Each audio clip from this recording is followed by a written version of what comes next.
Il est 19 h, bonsoir à tous, voici les titres de votre journal. Le président de la République, Abdelmadjid Tebboune, chef suprême des forces armées, ministre de la Défense nationale, a accordé hier soir une entrevue à des représentants de la presse nationale. Nous reviendrons dans quelques instants sur les annonces à retenir du président Tebboune concernant des questions nationales et régionales. Également dans cette édition, le Conseil des ministres présidé hier par le chef de l'État, Abdelmadjid Tebboune. La situation sanitaire, le secteur de l'agriculture, de l'industrie et de la communication ont été au cœur de la rencontre. Les détails dans ce journal. Lutte anti-Covid et l'élan de solidarité de la diaspora algérienne qui ne manque pas d'ingéniosité. En effet, une start-up familiale algérienne établie à Bordeaux a inventé un masque en silicone qui pourrait révolutionner la lutte contre la propagation de la pandémie.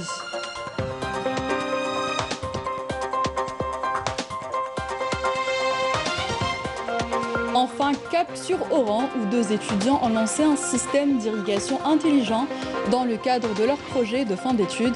Une expérience qui pourrait permettre aux agriculteurs de sécuriser leurs investissements. Voilà donc pour les titres, bienvenue à tous. Sur son compte officiel Twitter, le président de la République, Abdelmadjid Tebboune, a félicité aujourd'hui les Algériens à l'occasion du Nouvel An de l'Hégire. Dans ce tweet, le président Abdelmadjid Tebboune a également présenté ses meilleurs vœux au peuple algérien, priant Dieu le Tout-Puissant que cette année soit porteuse de bénédictions et de prospérité et surtout de santé, notamment cette période de pandémie.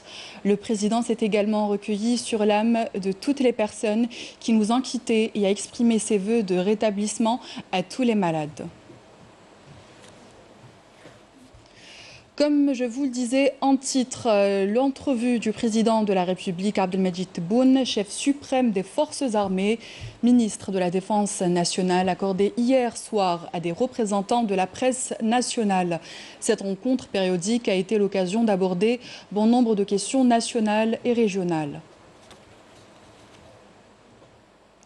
Et puis au cours de cette entrevue retransmise sur les chaînes de la télévision publique, le chef de l'État a évoqué les tentatives d'atteinte orchestrées contre l'armée nationale populaire par certaines parties qui visent à déposséder les Algériens de la protection. Abdelmadjid Tebboune a souligné que l'armée nationale populaire, digne héritière de l'armée nationale de libération, est considérée comme la colonne vertébrale qui structure l'État algérien. On l'écoute ensemble.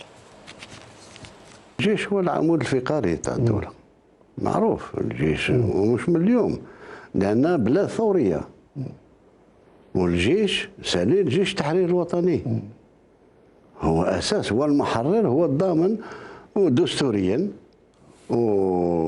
وحتى من خلال إعلان أول نوفمبر الناس يمسوا الجيش باش ينحي لك الحماية، لأن عارف باللي اللحمة وضمان اللحمة نتاع الجزائريين في كل الميادين هو الجيش.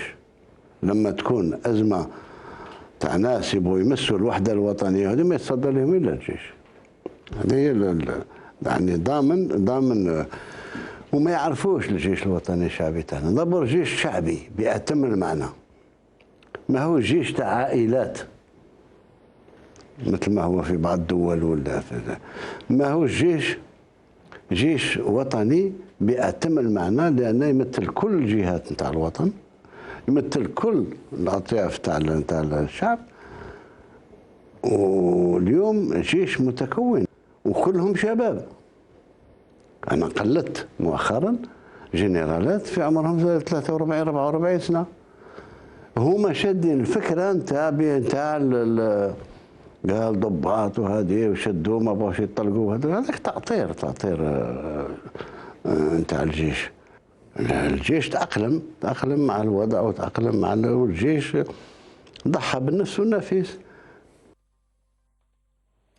Le président Tebboune s'engage à réviser les statuts particuliers des personnels de la santé ainsi que le texte de loi sur le service civil, saluant les sacrifices et les efforts des soignants qui sont en première ligne contre la Covid-19, dans la lutte contre la Covid-19. نمجدهم ونبجلهم قليل بالنسبة لهم، لأنهم كذلك عندهم وفيات وعمرهم ما تخلاوا على المريض الجزائري، ومستعدين. أمس كنت نتبع في حصة، واحد قال احنا فينا اللي ضحاو ومستعدين اليوم، مستعدين للشهادة، لأن لمتنا على بال الوطن والمواطن أنا شهداء. يعني شيء واش نقول لك ما تقدرش تعبر عليه. تضحية لم يضحوا بها الجيش الأبيض مثل ما يقال، سواء كان قائد يسوق الامبيلانس ولا ممرض ولا ممرضة ولا طبيب ولا يعني من المفروض الوطن يعترف لهم بالجميل طول ما هو حي. لازم نعاود نراجع القانون الاساسي نتاع الممرضين ونتاع الاطباء، ونعاود نراجع القانون نتاع الخدمه المدنيه، وهذه كل نلتزم بها. Concernant les mesures prises par l'État pour limiter la propagation du virus, le président Tebboune a affirmé que toutes les mesures d'urgence ont été prises pour augmenter les capacités nationales en oxygène médical, ajoutant que la question des fluctuations dans l'approvisionnement des hôpitaux avec cette matière vitale relève de l'organisation. المشكل اللي خلى نوع من التذبذب مشكل تنظيمي فقط، مش مشكل إمكانيات. كنا مشينا منذ أسابيع ما تخطيناش العدد نتاع 300 عدوى يومية، وفجأة بدأت تطلع ديفيني اكسبونونسيال. الدلتا هذا مثل ما قلت الفيروس الكوفيد من نوع دلتا معدي جدا. مع الأسف كثير من الناس ما بغاوش يفهموا باللي لازم تباعد، لازم الوقاية، لازم الماسك. ونشوفوا من خلال الاستجوابات في الشارع وغير الشارع يقول أنا ما نديروش، يدير لي حساسية، واحد يقول لك هذا، واحد يقول كذا، راك تجيب الموت، تدخل الموت لدارك. اليوم أنسي أدابتي، يعني تأقلمنا مع الوضع. فيه 90% كذب في الريزو سوسيو. الله لا يسامحهم، في قلوبهم مرض فزادهم الله مرضا. يحوسوا يخلعوا الناس ويخلعوا الجزائريين، ويفرح لما يخلع انسان يفاجئوا بهذا يفرح. هذا ناس مرضى، يرفيان دو لا بسيكياتري بوكو بلوس كو دي بول. سي دي مالاد مونتو. فتحنا في الفنادق. الجيش كذلك فتح الفندق تاع بن عكنون اللي كانوا خصوا للراحه نتاع نفس الشيء فتحوا، ولا كان لازم نفتح مازال ما وصلناش للمستشفيات الميدانيه تاع الجيش.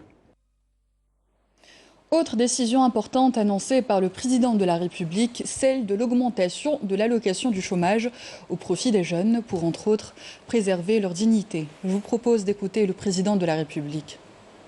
الشباب عارفين باللي التجنيد نتاعنا أقصى تجنيد من أجلهم من البداية، مش من اليوم. وبالأخص أنا حتى في الحملة الانتخابية نتاعي أساسي كان الشباب والمجتمع المدني. إذن الحمد لله اليوم ما فيش علامات فقر مثل ما هو موجود في المحيط نتاعنا الجغرافي الإفريقي ولا كذا. ولكن احنا نتمنى باش نخلق مناصب شغل حقيقية في انتظار ما الاقتصاد نتاعنا ينطلق انطلاقة قوية باش يمتص كل البطالة. قررنا ربما نعلن عليها اجتماع مجلس الوزراء المقبل على أساس نرفع قيمة المنحة نتاع البطالة. هذا سكوب إن شاء الله. سيد الرئيس إن شاء الله. احنا المهم صونة كرامة الشاب الجزائري وما يخلي حتى واحد يستعملوه سياسيا. Le président de la République, Abdelmadjid Tebboune, a déclaré par ailleurs être au service de la nation et du citoyen, mettant en garde contre les mensonges et les fake news qui circulent sur les réseaux sociaux. أنا في خدمة هذا الوطن وفي خدمة هذا المواطنة والمواطن. حلوا عينيكم، الجزائر كل الناس كبرتها، ما تصغروهاش نتوما، ما تصغروهاش. وردوا بالكم من الناس اللي تملي عليكم من وراء الستار. بالاقل عرف وجه الانسان اللي راه يوجه فيك هاك ولا هاك.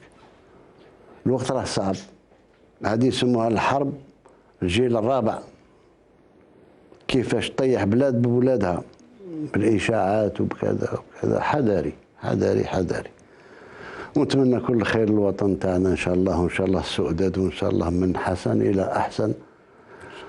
العالم كله افريقيا عربيا متوسطيا يعتبروا الجزائر قوه جهويه، بيسانس ريجونال، يخص ولادها يكونوا كذلك متيقنين بهذا الشيء. Le chef de l'État a par ailleurs décidé d'attribuer la responsabilité d'exploiter et de gérer le stade de Douira à Alger, en cours de réalisation au Mouloudia d'Alger, qui a soufflé samedi dernier sa 100e bougie. مولودية لا من المسيرين تاعها ولا من المشجعين ولا قوافل تاع شهداء. خلقوا المولودية باش يقاوموا الأجنبي، لأن اغلب الفرق اللي كانت موجوده نتاع فرنساويه نتاع استعمار، هما خلقوا فريق مسلم. عندك الوقت كنا نحاربوا بمسلم وغير مسلم.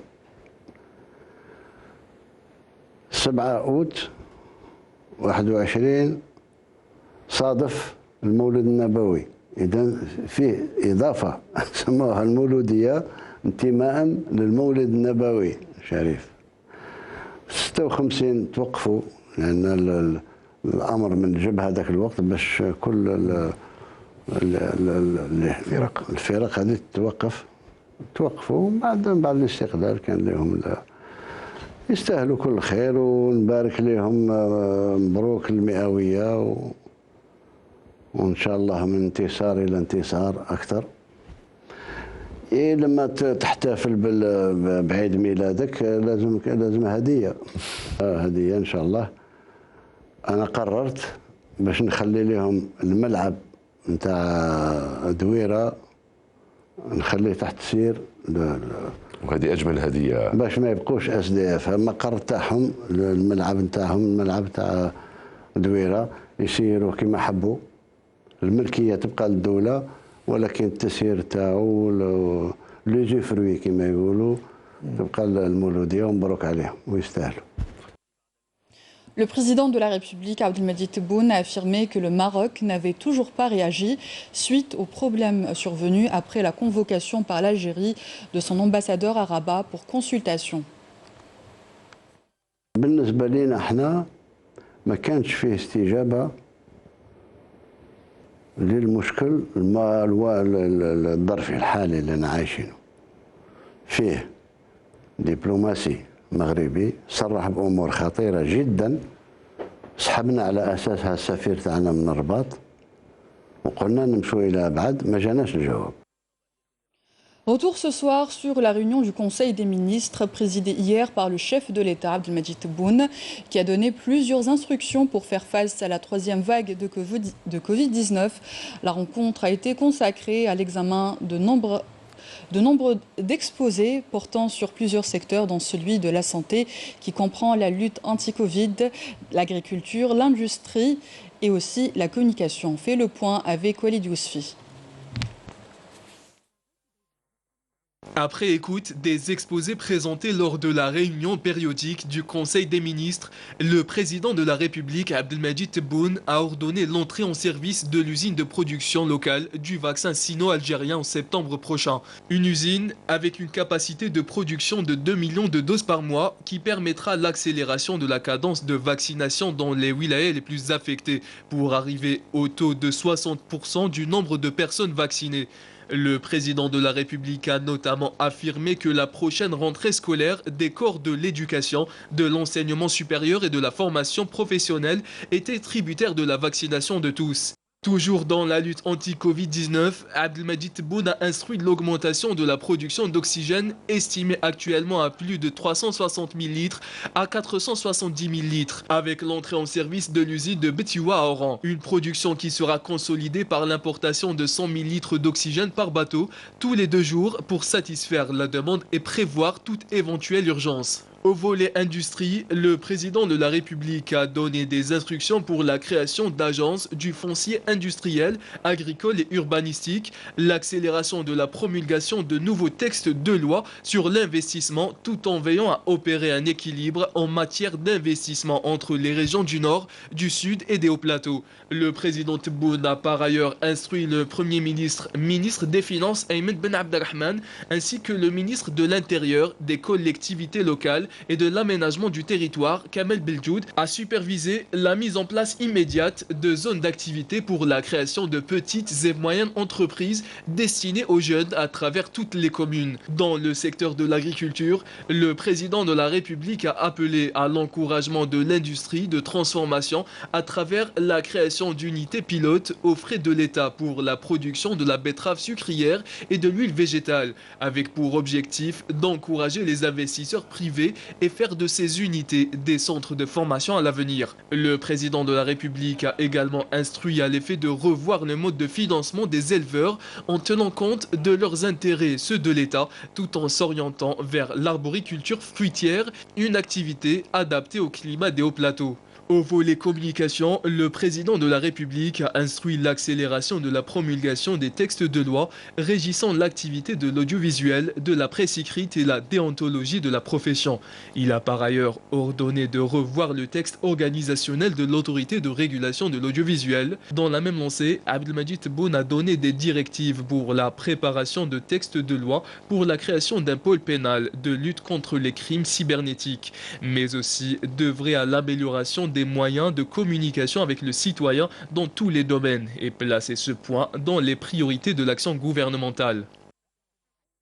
D'ailleurs, les décisions prises par le président Tebboune durant le Conseil des ministres relatives au secteur agricole ont été fortement saluées par l'Union nationale des paysans algériens, dont l'accompagnement des paysans et l'ouverture de l'investissement dans cette filière, dira Mohamed Alioui, secrétaire général de l'UNPA, dans un communiqué. L'Algérie a réussi, après des efforts diplomatiques incessants, à introduire la décision du président de la Commission de l'Union africaine, Moussa Faki, d'octroyer à Israël, à l'État sioniste, le statut d'observateur à l'Union africaine à l'ordre du jour du prochain conseil exécutif de l'Union africaine en vue de revoir les réserves émises par nombre de pays membres ayant refusé l'adhésion de l'entité sioniste à cette organisation continentale. Et cela selon des sources proches de l'Union africaine à Addis Abeba, une décision qui fait suite à la forte opposition de la diplomatie algérienne qui a expliqué que cette décision a été prise sans la consultation préalable des pays membres, affirmant que cette décision va à l'encontre des valeurs et des objectifs cités dans la loi fondatrice de l'Union africaine. L'Algérie condamne avec force les attaques terroristes perpétrées au Mali hier qui ont ciblé les civils dans 3 localités proches de la frontière avec le Niger, faisant des dizaines de victimes innocentes. Selon le communiqué du ministère des Affaires étrangères, je cite, « En cette pénible circonstance, l'Algérie présente ses sincères condoléances aux familles endeuillées et réitère sa pleine solidarité avec le gouvernement et le peuple malien frère et les assure de son plein appui dans la lutte qu'il livre contre l'hydre terroriste. » Le ministère souligne que cette nouvelle attaque met en évidence une fois de plus la nécessité de mobiliser tous les moyens et de conjuguer les efforts au plan régional et international afin d'éradiquer ce fléau qui menace la sécurité, la stabilité et le développement des pays de la région sahélienne et l'ensemble du continent africain.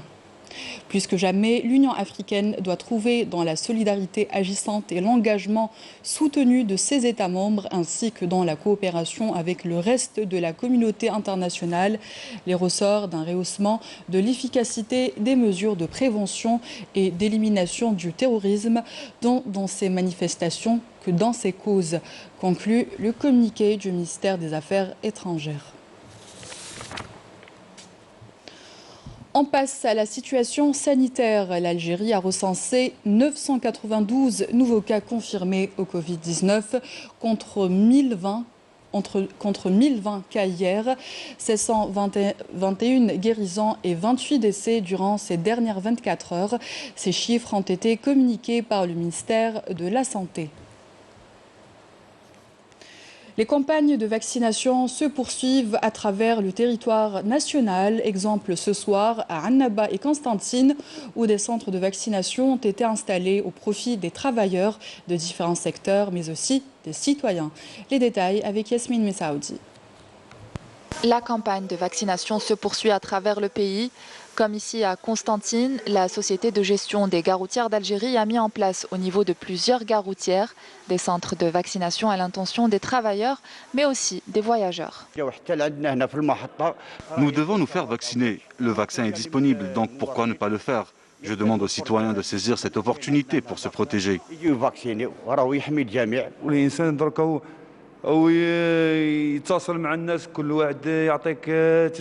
Le virus est partout, il suffit d'un rien pour être contaminé. C'est grâce au vaccin que nous serons protégés.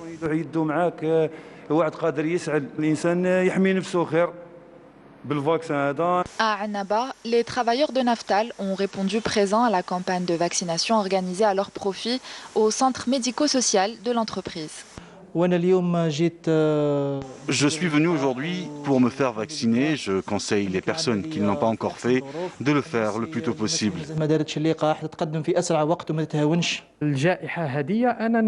Il faut se faire vacciner pour en finir avec cette pandémie. C'est une opération organisée dans les centres médico-sociaux de Naftal, de l'est du pays, pour protéger la santé des travailleurs et qu'ils puissent accomplir les missions qui leur sont confiées en toute sécurité. 20% des Algériens se sont fait vacciner depuis le début du lancement de la campagne de vaccination, une campagne qui se poursuivra jusqu'à ce que l'Algérie atteigne l'immunité collective. Toujours dans le cadre de la vaccination, le ministre de l'Éducation nationale, Abdelhakim Belabed, s'est réuni avec les syndicats de l'éducation pour l'organisation de la prochaine rentrée scolaire 2020-2021, mais aussi appelé à la coopération et l'engagement de tous ses partenaires pour le lancement de la campagne de vaccination pour tout l'ensemble des travailleurs de l'éducation pour assurer la prochaine rentrée sociale des corps de l'éducation qui est tributaire de la vaccination de tous.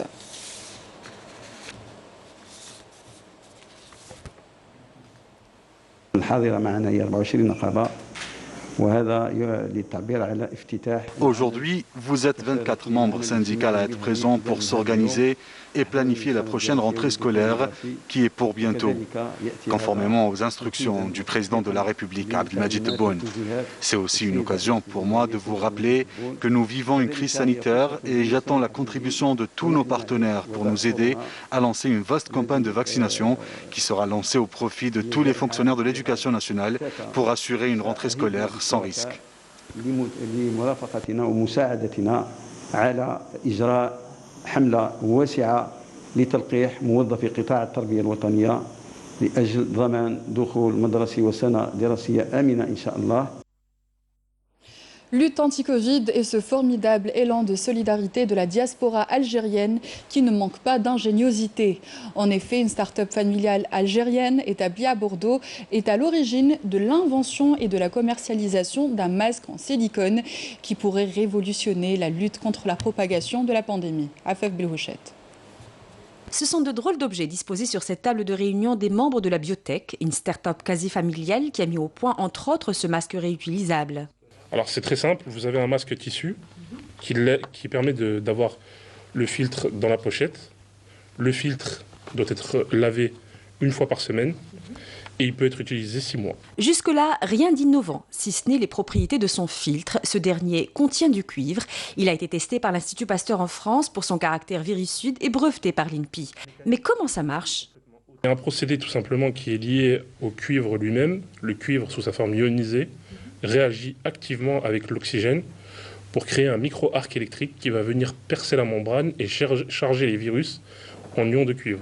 Les propriétés du cuivre étant connues, l'enjeu était donc de le stabiliser dans un filtre qui permet à la fois de filtrer l'air et d'éliminer le virus. Un procédé que ces jeunes ont poussé plus loin en imaginant des masques en silicone totalement hermétiques à destination du corps médical. Notre masque est innovant tout simplement parce qu'il permet d'éliminer le virus à travers la technologie de son filtre, mais également à travers la technologie de l'additif compris dans ce silicone.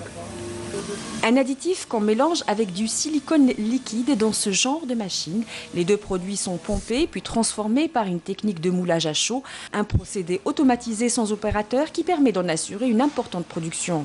Donc avec le process de silicone liquide, on peut faire environ 1000 pièces par jour en tournant sur du 2,8. Donc on est dans la centaine de milliers de pièces par an, quoi. À ce stade, la production dans l'usine est en cours de finalisation. Il s'agit de perfectionner la technique au service du design imaginé pour ce masque. Le design, il est important à partir du moment où il répond à une problématique d'ergonomie. On est obligé de concevoir ce genre de produit de telle sorte qu'il puisse être adapté aux hommes comme aux femmes, aux gens qui ont des gros visages, aux gens qui ont des visages fins. L'équipe de la biotech ne s'est pas contentée de réfléchir à des systèmes de protection individuelle. L'utilisation de ce filtre innovant a été déclinée en filtre d'aération et de purification de lieux clos. Alors aujourd'hui, les données statistiques qu'on a à notre disposition nous font croire que le virus survit 3 heures dans l'air. Donc à partir de ce moment-là, lorsque vous avez une concentration de gens malades qui, par exemple, dans un hôpital, sont dans des chambres consécutives, on peut avoir un accroissement des agents pathogènes dans l'air. C'est pour ça que pour nous, il nous semble essentiel de traiter également l'air ambiant. Si les masques grand public et les filtres d'aération sont déjà disponibles, Ali et son équipe travaillent pour la commercialisation des masques pro en silicone dès septembre prochain. Il se dit prêt à mettre à la disposition de son pays d'origine son brevet et toute sa jeune équipe. Retour chez nous, Nourdine et Adel, deux étudiants de l'université Mohamed Boudiaf à Oran, ont lancé un système d'irrigation intelligent dans le cadre de leur projet de fin d'études, une expérience qui pourrait permettre aux agriculteurs de sécuriser leurs investissements. Yasmine Saoudi. Spécialisés en automatisme et informatique industrielle, ces deux étudiants en Master 2 de l'université Mohamed Boudiaf d'Oran ont lancé la réalisation du premier projet de plantation de maïs par l'utilisation d'un système d'irrigation intelligent.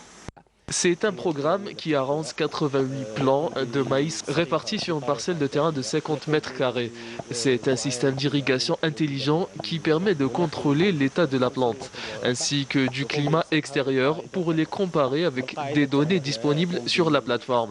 Et ce n'est qu'à partir de ces données que le système procède à l'irrigation des plants, tout en déterminant les besoins de ces derniers. Une expérience novatrice réalisée avec le soutien de l'établissement universitaire oranais, qui a fourni aux deux étudiants la parcelle adéquate pour ce type de culture, ainsi que les moyens matériels nécessaires. Ce programme contribuera au développement des systèmes d'irrigation car il permet d'économiser l'eau et de protéger par la même occasion la plante. Nous sommes là pour encourager ce genre de projet.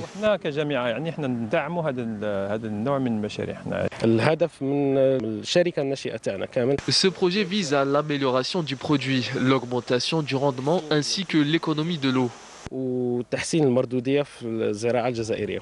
Un projet qui s'est vu délivrer le label projet innovant par les instances spécialisées, une reconnaissance qui encouragera sans doute ces jeunes étudiants à se lancer dans le domaine de l'entrepreneuriat. À l'étranger, les unités de l'armée populaire de libération sahraoui ont mené de nouvelles attaques contre les positions des forces de l'armée d'occupation marocaine dans les secteurs d'Aousserd et Felsia, selon le dernier communiqué du ministère sahraoui de la Défense. Les unités de l'APLS ont intensifié leurs bombardements visant les forces marocaines dans les régions de Fadrat el-Bir et Aqrara Eshdida dans le secteur de Felsia. L'armée sahraoui a en outre exécuté des bombardements contre les positions des soldats marocains dans la région de Adim Edjloud dans le secteur d'Aousserd. Les attaques de l'APLS se poursuivent contre les forces d'occupation qui subissent de lourdes pertes humaines et matérielles le long du mur de la honte. Les musulmans du monde célèbrent demain le premier jour de l'année de l'Hégire, à savoir le 1er Muharram, une date qui illustre allègrement les sacrifices du messager d'Allah, mais aussi de tous ses compagnons pour répandre le message de l'islam à travers les 4 coins du monde. Mounana Welhamoudi. À des centaines de kilomètres de la Mecque, Yathrib accueille en l'an 622 le prophète Mohammed et ses compagnons, meurtris par les hostilités incessantes qu'ils subissent à la Mecque depuis la révélation de l'islam. El-Hijra, ou l'émigration du prophète de la Mecque en direction de Médine, devient le point de départ de l'ère musulmane et par là même celle du calendrier hégirien. Les musulmans ont adopté le calendrier de l'Hégire durant le règne du calife Omar ibn Khattab. Cette date est parmi les injonctions sacrées d'Allah, est exaltée par les musulmans. Bien plus qu'un calendrier lunaire, l'année de l'Hégire constitue pour les musulmans du monde entier la référence d'un nouveau départ, une délivrance d'une vie dominée par l'oppression, la ségrégation et l'esclavage vers un monde libre et décent. C'est cet événement qui jalonnera à jamais l'histoire des musulmans. Les 10 premiers jours du mois de Muharram sont des jours bénis que les musulmans doivent saisir pour multiplier les actions de bienfaisance, notamment le jeûne. Muharram, qui veut dire en arabe sacré, est l'un des 4 mois bénis de l'islam, durant lesquels une trêve devait être observée et toute hostilité devait cesser durant ces 4 mois de l'année hégirienne. Sport pour finir avec la finale de la Coupe de la Ligue qui se jouera demain 19h au stade du 5 juillet. La JS Kabylie et le NC Magra poursuivent leur préparation dans les meilleures conditions. Les Magraouis qui disputeront une finale pour la première fois de leur histoire et tenteront de décrocher un premier titre alors que les Canaries ambitionnent de remporter un trophée après 10 ans sans titre. On vous laisse découvrir l'ambiance de la préparation avec Sarah Derbal.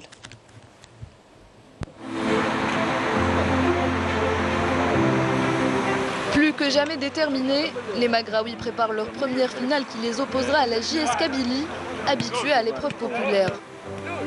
Et après avoir éliminé les plus gros calibres du championnat, le 1C Magra compte bien continuer sur cette lancée et remporter le premier trophée de son histoire. On est venu ici à Alger, non pour une préparation spéciale, mais justement pour faire participer tout le monde à cette grande aventure, cette belle aventure. Il n'y a pas de préparation spéciale. C'est une grande équipe, c'est vrai. JSK n'est plus à présenter avec son histoire, avec ses trophées. Mais quand même, moi et mes joueurs, le discours qu'on tient toujours, c'est qu'on respecte nos adversaires, mais on n'a peur de personne. On va essayer de tout faire pour gagner cette finale qui va entrer le Nedj Magra dans l'histoire, Inch'Allah. Même détermination du côté de la jeunesse sportive de Kabylie qui poursuit sa préparation dans les meilleures des conditions, malgré le temps de récupération réduit. Les Canaries, avec un effectif au complet, ambitionnent de décrocher un trophée cette saison et apporter de la joie aux supporters après 10 années sans titre. On est arrivé à récupérer les joueurs qui étaient blessés, certains joueurs ont pu récupérer. Donc on est beaucoup plus dans la récupération, même si aujourd'hui on a commencé un peu à préparer le match, mais on était surtout dans de la récupération physique, mentale, et puis les blessés. Donc après on a retrouvé tout le monde, donc c'est une bonne chose. Je pense qu'on a fait un parcours honorable, et puis là, pour la finale, on est à 50-50, il y a 2 équipes.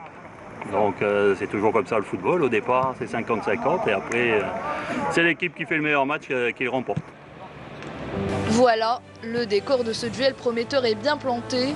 Reste à confirmer sur le terrain du 5 juillet avec la prestation des 22 acteurs en l'absence du 12e homme.